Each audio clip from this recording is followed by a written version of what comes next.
বিশ্ববিদ্যালয়ে যে শিক্ষা আমরা অর্জন করে থাকি তা যদি আপনাকে আল্লাহ সুবহানাহু ওয়া তাআলার কাছে না নিয়ে যায়, যদি আপনাদের স্রষ্টা সর্বশক্তিমান আল্লাহর কাছাকাছি না নিয়ে যায়, তাহলে এটা আখিরাতের জন্য ব্যর্থ। তাই যে শিক্ষা স্কুল কলেজ এবং বিশ্ববিদ্যালয় থেকে অর্জন করেন সেটা দুনিয়াতে উপকার করতে পারে, আবার নাও করতে পারে।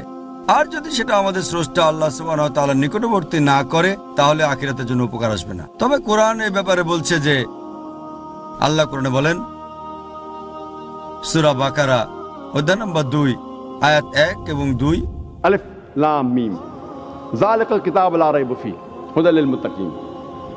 এটা হচ্ছে মুসলিমদের জন্য পথপ্রদর্শক, কোনো সন্দেহ নেই যারা ভয় করে আল্লাহ সুবহানাহু ওয়া তাআলাকে। তার মানে আল্লাহ আপনাকে নিশ্চয়তা দিচ্ছেন যে এটা সুস্পষ্ট পথপ্রদর্শক, আর এটা আপনাকে অবশ্যই এই দুনিয়াতে মঙ্গল করবে, পাশাপাশি আখিরাতেরও কল্যাণ করবে।